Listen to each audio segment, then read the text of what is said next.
Time now for a review of what's making news in the international papers. Let's talk to Deeptika Laurent. Deepti, we're starting with Zimbabwe and the ongoing crisis there.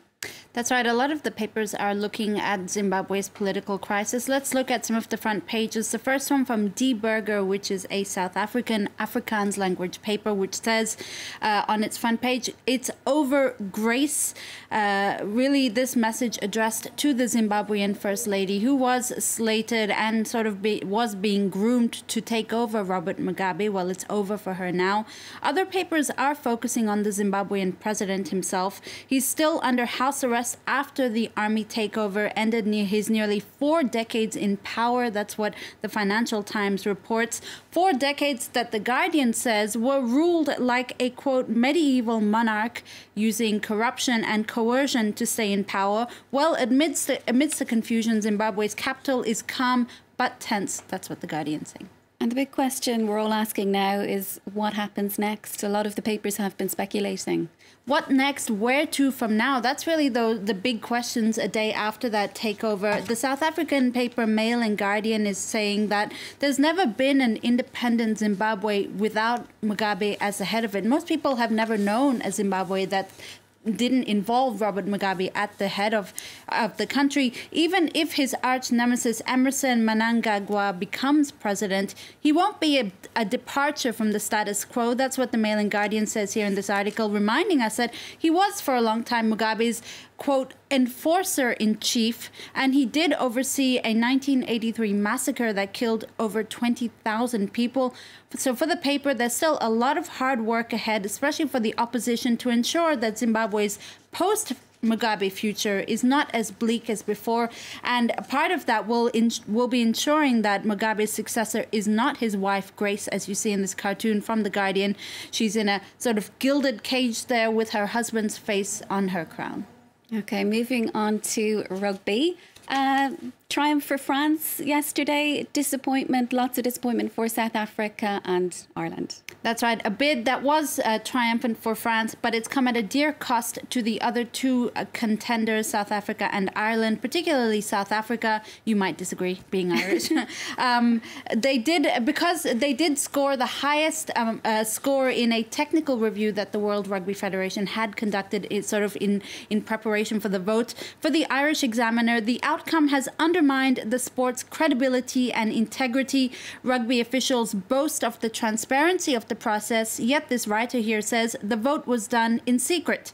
I quote, "Old boys networks and political favors are the currency that sport bids, in this case rugby, deal in." At least that's how South African rugby chiefs are feeling. And now, of course, as we said, the other losing contender was Ireland. And a writer for The Guardian says it's a real shame because Ireland would have thrown a World Cup party so riotously entertaining, it would have blown the doors off almost every other sporting event. So if for nothing else but the party that we could have had in Ireland. Yeah.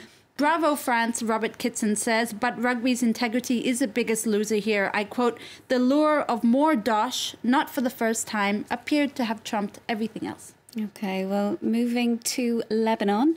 It's being reported that the outgoing Prime Minister is due to arrive in Paris. That's right. In the coming days. With his family, the Lebanese Prime Minister Saad Hariri, who did resign in a shock announcement nearly a fortnight ago, will be arriving at some point upon invitation from President Emmanuel Macron.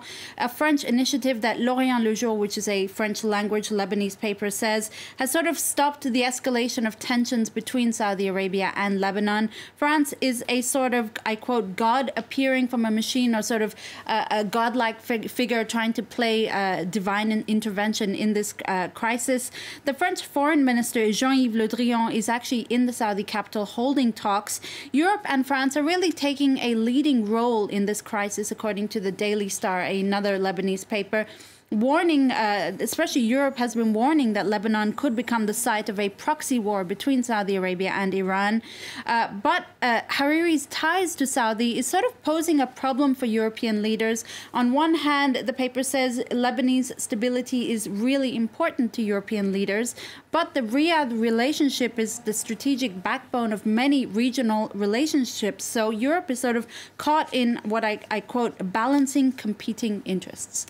Okay, and finally, Deep T, some eyebrows being raised perhaps at People magazine's choice of Sexiest Man Alive. That's right. People magazine's Sexiest Man Alive usually should raise heartbeats, not eyebrows. But this year, Blake Shelton, who is this man you see here in this picture, he is a country singer-songwriter. He's also a judge on the American show The Voice, and but as the Daily Beast notes, he has also come under fire in the past for homophobic and racist tweets that he's made. For the Daily Beast, Blake Shelton's nomination is really emblematic of the world we're living in now, the world that is America's Donald Trump. Now, for the Toronto Star, it's controversial for another reason. The fact that, at least for this writer, he's kind of one of those mediocre guys. Blake Shelton is not your usual six-pack, really fit, good-looking guy. So Vinay Menon writes in this article for the Toronto Star that this poor guy is not even sexiest man in his zip code or street. But the writer does rejoice at the fact that for years, regular guys have had to measure themselves against really fit, good-looking people's Sexiest Man of the Year. This year, you can really embrace mediocrity and hope that maybe one day they too might find themselves as a sex symbol on the front of a magazine. There's hope for all of us. Yes. Thanks, Deep T. That's Deep T Laurent with a review of the international newspaper.